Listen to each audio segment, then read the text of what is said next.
This is Duke University.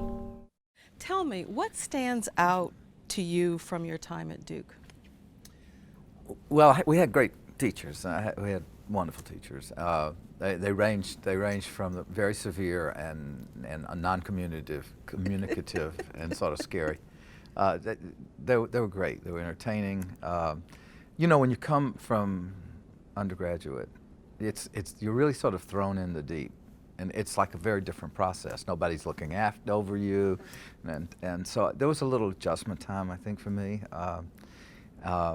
But eventually I got very interested in Shakespeare because of George Williams, who was there, George Walton Williams at the time, and largely because he was so witty and it was just so much fun in Shakespeare class. So I came in and I was going to do Faulkner, and I had a wonderful teacher, Bernard Duffy was his name. He was wonderful.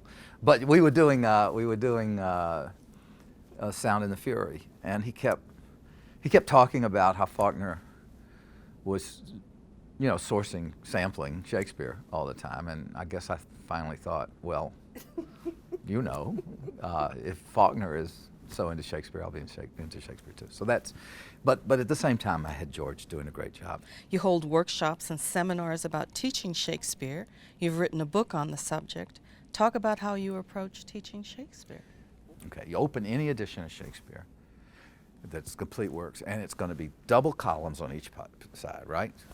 And so you're looking at all of this language, and it's intimidating. And we've associated Shakespeare with, like, how smart are we? It's like an SAT test thing.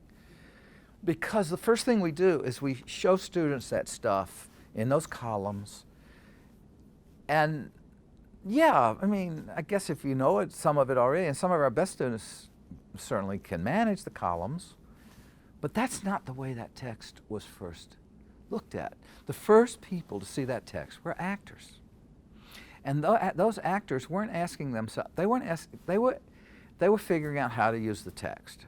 And that's what's fun. So our approach is to get it on its feet, and the hard thing here is, it's easy to tell theater teachers to get the Shakespeare on their feet. They're used to getting people, moving them around.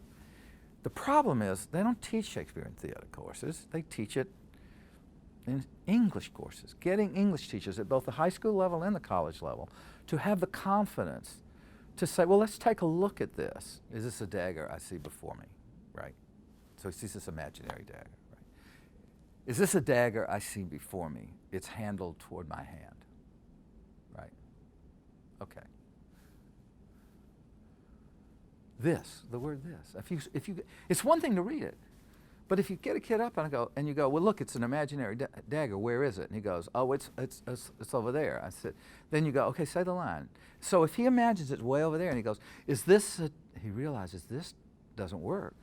If it's way over there, that would be that. And it's like this magic trick, because while you're asking them to do something, they are looking at words like this and that they know perfectly well. They stop looking at anything they might think was archaic, of which there is actually very little. They stop looking at that because they have to solve this problem.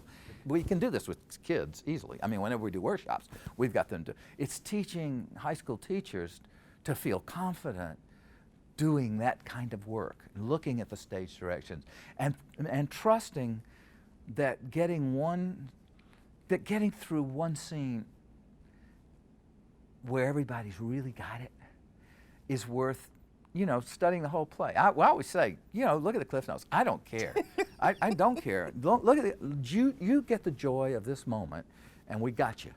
Shakespeare's got you. Get the joy of one moment, and Shakespeare's got you. And the way to do that is truly to remember he was writing for actors. And if you work it that way, it changes everything, I promise you. What advice would you have for students graduating today, whether it's PhD in English or economics or I read a biochemistry? statistic that is amazing, and I checked it I checked it against some other statistics. I looked it up in other places. That is to say, I Googled it in several places. And it is that the average American now has 6 careers, not jobs, careers. I kept thinking that word was wrong. So the first thing I would say is know all you can about what you're studying. I mean, that's great. And be open to any moments that have some other path involved in them. I mean, just be open, because the delight is things changing. I mean, that's the delight. Everything is changing really fast.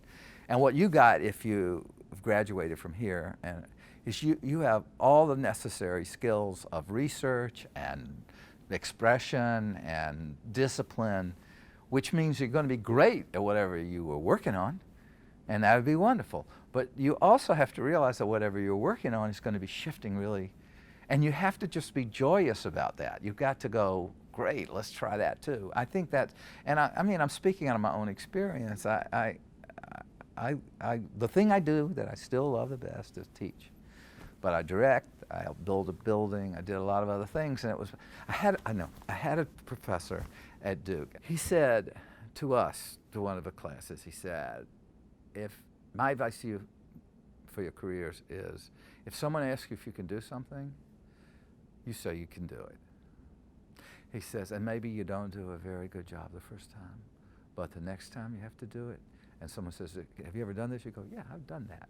And I think that was great advice. Don't say no. I mean, it could be within your profession. It could be someone saying to you, okay, at the the Biological Association and everything, will you chair this committee? And you don't really like committees, but you figure, okay, let me try it. Let me try chairing that committee.